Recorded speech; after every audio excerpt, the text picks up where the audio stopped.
For those that don't know, blancmange is a dessert that has a sort of firmer consistency than custard, but not quite as firm as perhaps cheesecake. So if you can imagine a bra made out of blancmange and the amount, or rather lack of support that it gives, that is exactly how I felt in this game, which is why I've called it Leave Me Hanging, because from the very outset it just looks like it's going to fall apart.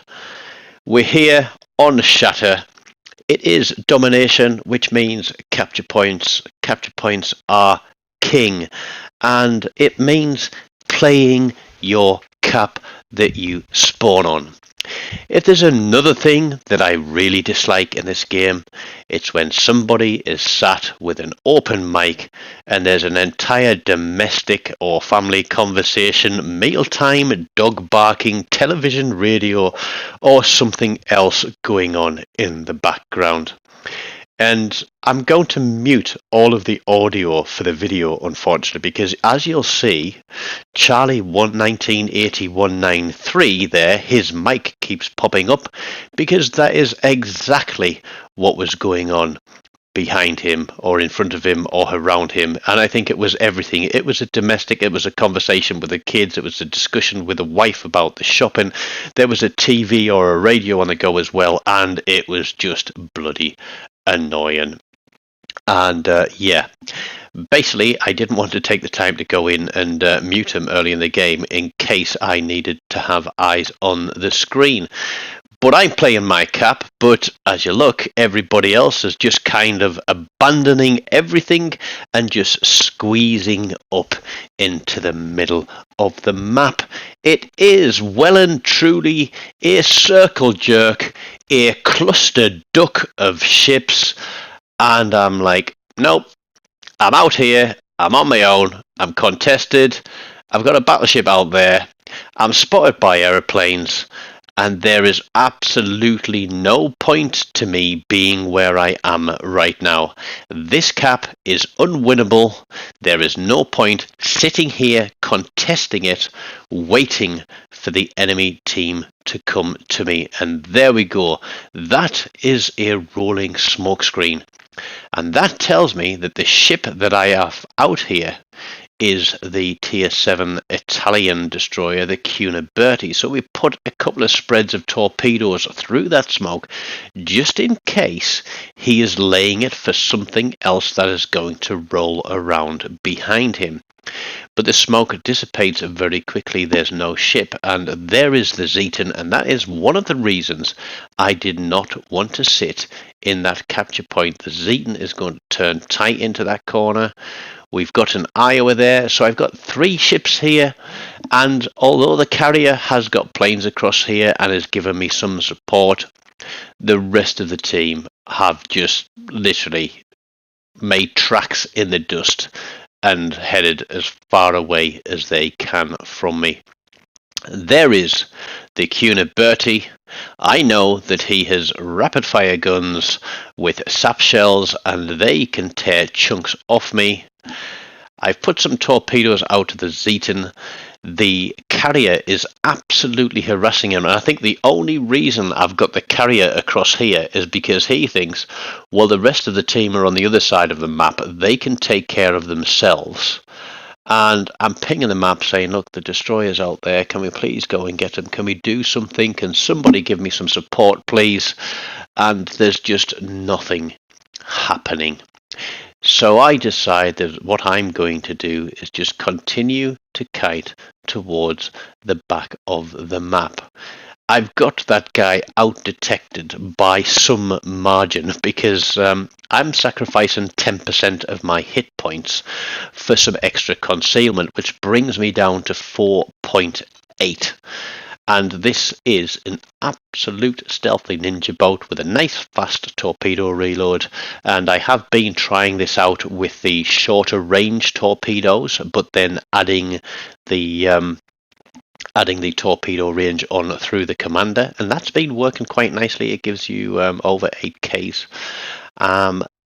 a lot faster torpedoes, and enemy ships do have trouble getting out of the way of them. But this one, we're running the 10Ks, and they're, I think, 80s. No, is it 76 knots? Something like that. I can't remember. 76, between 70 and 80 knots, somewhere in that region. So they are quite fast. Right. One destroyer has gone. The only other destroyer left on the game is behind me. He's out there. There he is. And I'm sort of wanting to call for fire on him, but I've been spamming the command wheel too much because nobody's been paying any attention to what has been going on across here apart from the aircraft carrier. And that carrier knows that he is in danger because the destroyer will be after him. I get spotted. I put my guns out. I'm going to hit my smoke shortly, and we're going to try and draw that destroyer in, to burn in a smoke, and you'll see that I'm trying to slow down. I probably hit my damage control a little bit too soon there, but the Zeton has opened up on me with his secondaries. Those are nasty. So people that say that destroyers have an easy life in this game have not had to sail around a map where there are perhaps 2 or 3 battleships or battle cruisers that have 12-kilometer secondaries where they don't even have to look at you to be shooting at you. It isn't a very pleasant place to be. It is like being naked in a hailstorm, is probably the best way that I can put it. But there is the Cuniberti. He is spotted.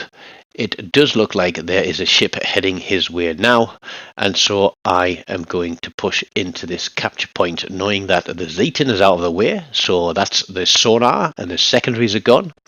Somebody is working to take care of that destroyer along with the aircraft carrier.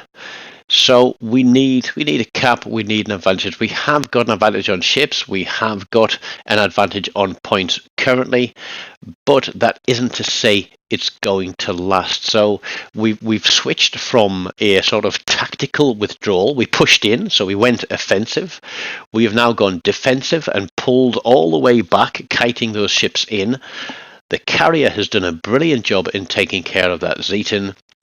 That destroyer has overextended now. The Iowa is on his own on the other side of this island because I am contested. And this is going to be a very nasty YOLO run on Red Team's Iowa. I think it's an Iowa and not a Massachusetts. But there we go. Cuniberti takes out our battleship.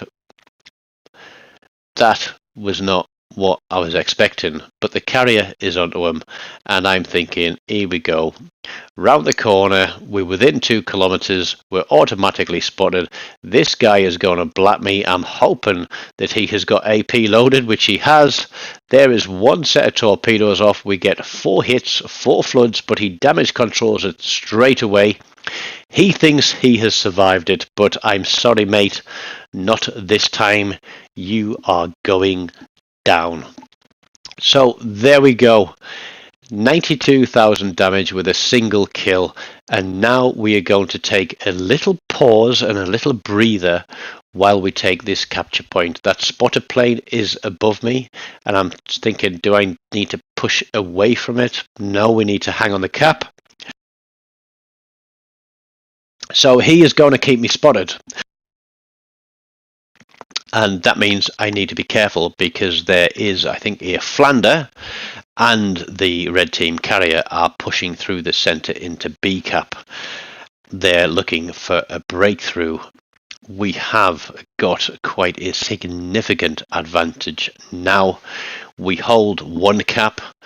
We are going to be holding 2 caps shortly. I can now, as I've turned, move away from that spotter plane and push in towards these 2, and I think they are in division, but there is a full solo cap. Now the thing I'm looking for now is, where do I best need to be able to get torpedoes on these guys? Are they going to park in the center of the map? Because BCAP has lots of little avenues in and out of it, and it's great being a destroyer because you can put some torpedoes through there and catch a ship unawares. But what it also means is that a lot of the time you don't know exactly where the red team ships are. You could come round a corner like I did on that battleship and be immediately detected. And if they're wise to what you're planning, they could have high explosive loaded and just delete you from the map. So be very aware of that. I could have gone wider on that corner, but with a battleship like that, the closer you are, the more difficult it is for them to traverse their turrets onto you, and then you can get round and get your torpedoes off. So here we go. They are in that center cap. They are turning it. I'm expecting secondaries from the graph, but what I can do is fire my guns and get some resets on there. There's a triple cap reset. I take a big hit from his secondaries, but already the detection has been dropped. So it's timing there to take those 3 cap reset flags, and now we are going to run our flags because run our smoke, because I am absolutely certain that he is going to harass me with his planes. There is the Flander, there is the graph. I am safe in my smoke because there isn't any sonar available out there, but we are in a lot of danger with the planes that are around us. The Flander there takes 3 torpedoes, takes 2 floods. He's going to damage control that. I'm trying to get an angle on the graph for my second set of torpedoes. I'm going to get a little bit unlucky here because I think one of them might just catch the edge of the island, or do they go past? But the Flander has damage con, so we are now going to fire high explosive at him and try and light a fire, because that fire would be a stick and tick. We land 2 torpedoes, 2 floods on the graph. We pick up a high caliber. We're through 179,000 damage with that high caliber, and we haven't really hit a lot. But we've certainly been working hard for the damage that we've got. And here we go. We get on that Flander. There is a single fire. That is absolutely fabulous. And just as I look to the carrier to say, can I get a fire on him? The Lexington takes a cheap kill, drops on him and kills him. But that means there's going to be a lot fewer planes buzzing around my head. And Mr. Flander is still ticking. Now, as much as I could pull out my smoke and pursue this guy as we get a second fire on the Flander, my smoke is about to disappear. And whereas kills are fun to have and really nice to have those kill ribbons there at the end, I know that I would not survive against that Flander. He is just, well, not him, but the graph has just taken out our carrier. It is 2 ships, plays 1. That guy can't support me from where he is. I'm still spotted by planes. So what I'm going to do is I am going to make the most of my opportunity to earn some credits at tier 7 with a premium ship. And I am going to reverse very, very slowly. I could have turned around, but I want to be able to move forward quickly if I need to. So we're going to reverse into this capture point. This battleship is still pretty much full health. Looking up there, there are the dive bombers. Is he going for me? If he goes for me, I'm absolutely shafted. And for whatever reason, he goes after the battleship. Is he just after damage? I don't know, but those planes are not going on last, and that was probably that carrier's mistake in not going after me, because he's going to lose those planes. I'm very aware that the Flander is out there somewhere. What I want to do is back up it enough to get him spotted, playing with my throttle, because I want to be ready to move forwards. And there he is, out of range for me on my main guns, but he is looking straight towards me. So we're going to start that forward move again, getting ready to shift, because if we get spotted by one of those planes, I guarantee he has got a salvo ready for me. But there we go. That is the cap taken. There's 1 minute and 10 seconds left on the clock here. We're not going to make it on points. So now it's a matter of staying alive. Very, very difficult to play this side of the map alone without any support from anybody else on the team apart from the aircraft carrier. So I'll say GG's to the carrier in this game for supporting me and doing a very good job against the ships that were on that flank. Massively disappointing to see everybody just run away. But when you look at who is left, it is basically one of the 8 ships that went to the center or left side of the minimap and myself, and I'm practically dead. 15 seconds on the clock. That battleship has gone the long way round. He probably would have been better off cutting through here, I think. But I can do what I can to keep him spotted. Is he going to get a salvo? I can't remember. He's 12.3 Ks from me. He's running. He gets a fireproof and a dreadnought. I get just over 202,000 damage, a high caliber, 11 torp hits with 9 floods, 1 solo cap, 4 cap resets.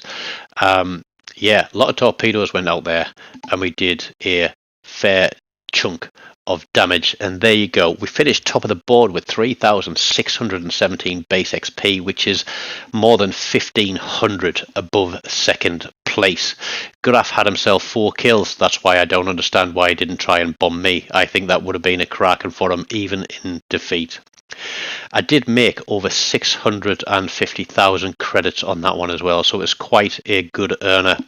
If you've enjoyed that one, smash the like button, leave me a comment, and if you haven't done so, please do click that subscribe button. And if you want to support the channel, there is a link in the description where you can make a donation. All gratefully received. Take care until next time. Goodbye.